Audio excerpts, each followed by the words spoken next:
Hey guys, it's Lisa.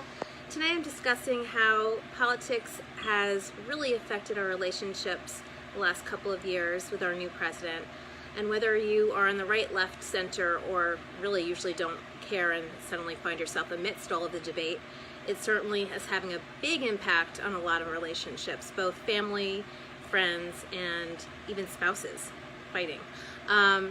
So it's just prevalent, and it's definitely affected my life. Most people who know me from Facebook and know me personally know that I'm a very vocal political junkie, and I love writing about politics and debating politics, and have always loved politics, and in fact attempted to start a debate team back in high school way back when, which was defunct within probably a matter of weeks. But I did attempt that, and have always been quite interested in the political world.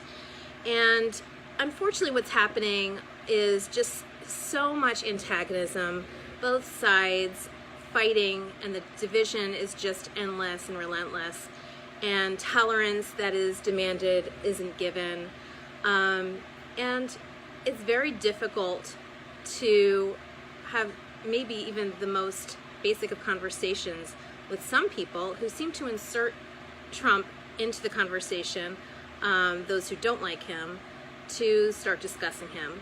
And then on my side, so to speak, I've actually had, so I guess quote unquote friends, have great issue with me when I don't condone or actually will say I'm against something, a policy that Trump has supported or words he's spoken, and I've disputed those. And that has caused a rift, personally for me, with some people. But that's been very rare. In my own personal experience, I found that in both family, but predominantly friends, relationships, I've had a difficult time keeping politics out of it with friends who want to discuss and disparage a president who I really do like and feel I have a right to like. And then I have those friends who are conservative who will say outrageous things about all liberals, and I have a problem with that too. And I have to say that for the most part, people will say, well, you write these political things, you have such a thick skin, how do you take it, the attacks? And I have to say that I kind of think it's funny and almost complimentary, because I must be striking a chord. Whenever you stir things up, and you do so with respect, and you just cause thought, and you cause some kind of discourse, hopefully respectful on both sides, that's a good thing as far as I see. So I never see anything wrong with that, and I think having critical thought at the forefront of any conversation is always in the best interest of each individual in our country. What I found for myself is that even with my mom, who is really my best friend and I adore, she can't stand Trump. It's a great example where I will go to visit my mother, and upon seeing my mother, I'll make an announcement, this is a Trump-free visit. It's just not happening. We're not going to discuss our president, because I really do like him. I love the job he's doing. I'll just say my mother does not. So I will find that she will find a way to mention him, and she's very passionate about her displeasure with the man who I actually do like. So I'm having a difficult time in that relationship with my mom, just keeping him out of it completely. But I don't think that's an uncommon problem, and I'm just thankful that we're talking just as much, and there's not a difficult time with communication, as opposed to some relationships that I've found have ended in families. I have friends who just aren't talking to their relatives over this. There's been such a rift. I've had some liberal, I don't know if they would really be friends for the things they've said to me, but again, I have to laugh it off, because I think people who are so outraged with someone's feeling about a president are just revealing who they are and how close they really were to you in the beginning. I had a message from a friend who said, you revealed yourself for the hate you are when President Trump won, and got this incredibly strange and over-the-top attack personally for having voted for him and been in favor of him all along. And then we kind of made up, and this friend said, you know, I just got so upset, and I just wish that you would see, you're such a smart person, blah, blah, blah.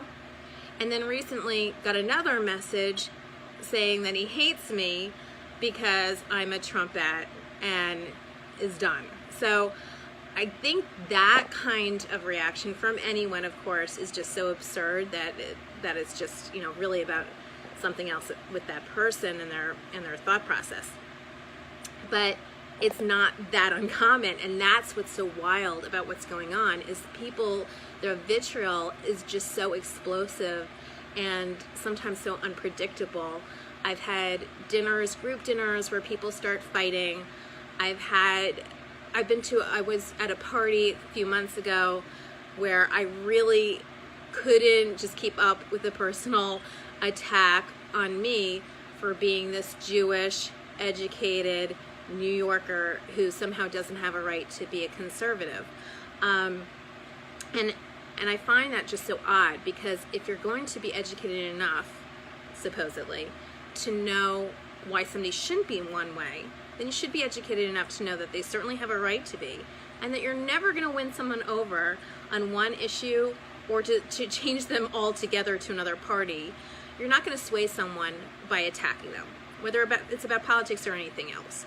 So let's start there. So if we can start discourse from a place of respect, which I've tried to do all along on Facebook, I think everyone has a better chance of not just getting along, but seeing how we can move forward as a country in a fruitful way.